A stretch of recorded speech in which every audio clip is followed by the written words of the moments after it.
Hello all, and now I wanted to start my discussion videos on Spinoza and kind of pantheism and double aspect main ideas that he had to contribute in its influence and give him his proper context.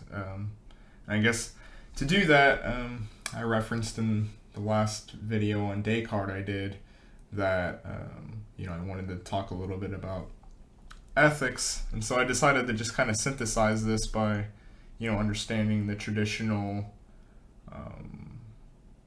understandings of where they're coming from, in the sense that, Descartes takes the kind of Stoic philosophy and, the duality, if you will, the difference between matter and logos. And so, obviously, the dualist within Descartes plays out in that sort of Stoic ethic, and Spinoza obviously takes a lot from Descartes. He's going to try to build his ethics out of the definitions of mathematics and sort of Euclidean ethics and logical proofs that he famously labels, and this sort of deductive way of going about things. And so he wants to bring in monism as opposed to the dualistic conception that Descartes had. So as opposed to God and nature having its sort of Stoic difference, just as mind and body, as it were. Spinoza doesn't see it as that. He sees it as the double aspect. These are different aspects and different attributes that make up the same sort of substance. Ultimately, of course, the substance in his monism being the one, being that nature and God are indiscernible between the two. They are one and the same. And so that is really how you understand his sort of double aspect and pantheism, is that God is nature. And so if God is nature, then obviously there can be nothing outside of it. And so if there's nothing outside of God, then that comes into the question of decisions and what is the will. How do we make the difference between the passions of our animal-like instincts of the body, and how that goes into the production of our misguided ideas, as Spinoza would allude to a lot. And so obviously, his deterministic sort of pantheism is rooted in the sort of understanding that the infinite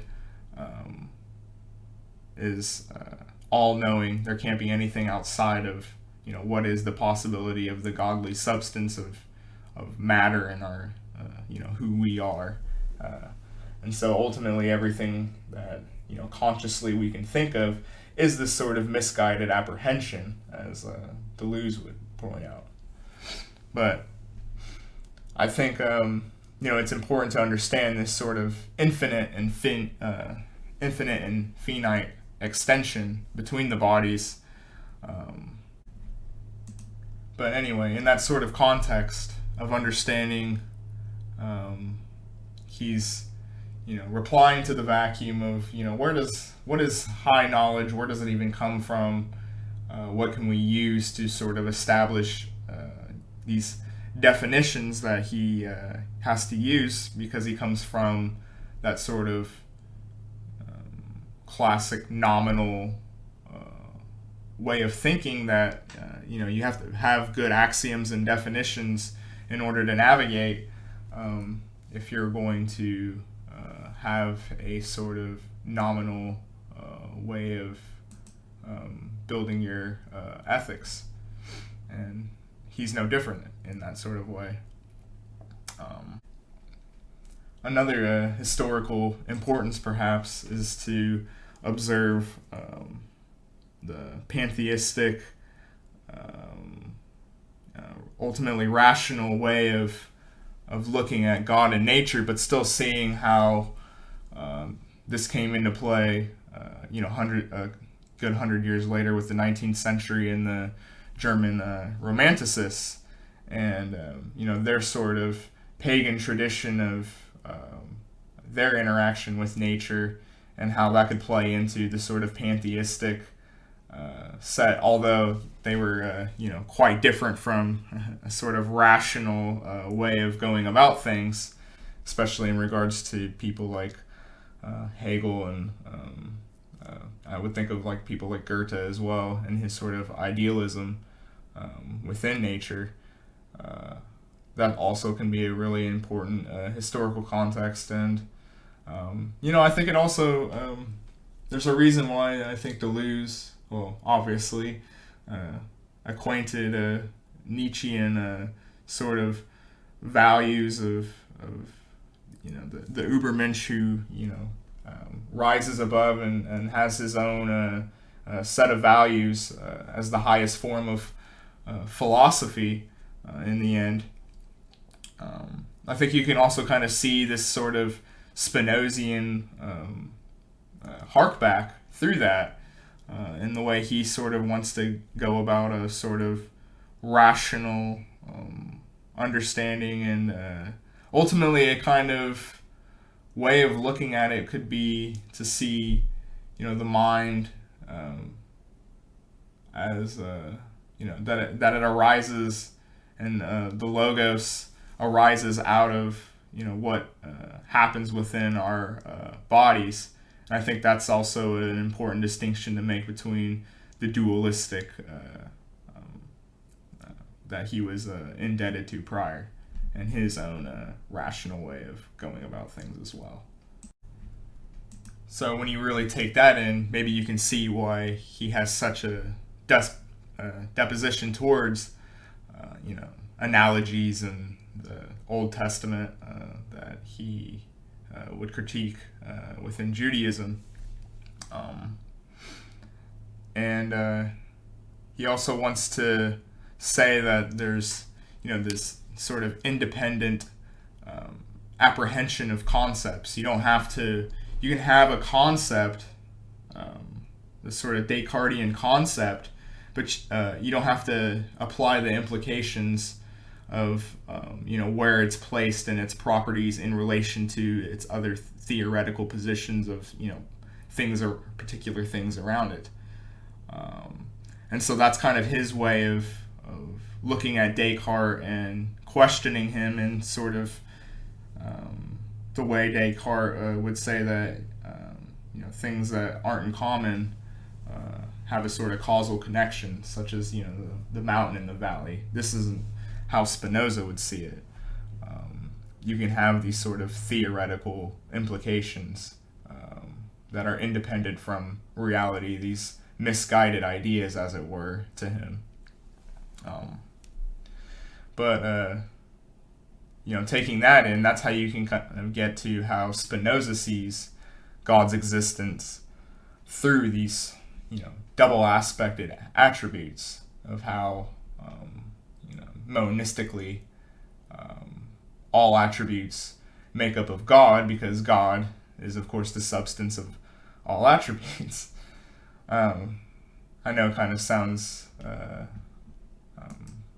really weird to say, but that is how you want to navigate the sort of pantheistic system if you want to understand it. And out of that, though, I think you can see where he wants to point out that, God's logos, as it were, the sort of infinite being, the all-inclusive, can't be, articulated down to, or will mostly be articulated down through error of the finite modes of our opinions and imaginations. Reason is the closest, we can get. The reasonable life, the ethical, reasonable life of Spinozian ism, I suppose, would be the way to go about it, in his opinion. And, it is the kind of age-old classic critique of the sort of rationalist way of orientating yourself, and, misunderstanding, perhaps, the willingness to want to participate in the sort of ritual or the sort of traditions that Spinoza would say doesn't coincide with the sort of superstition that doesn't lead to the God is good sort of Judaism that he ultimately recurs back to, even though he's considered quite heretical, or a heretic, as it were. But I think it's also important to maybe look at how he influenced other philosophers. In many ways, he's kind of a philosopher's philosopher, if it were. And this is certainly true with Deleuze and the sort of French take on his pantheism. And, in his ethics, you can kind of see how the death driver would be relevant in that,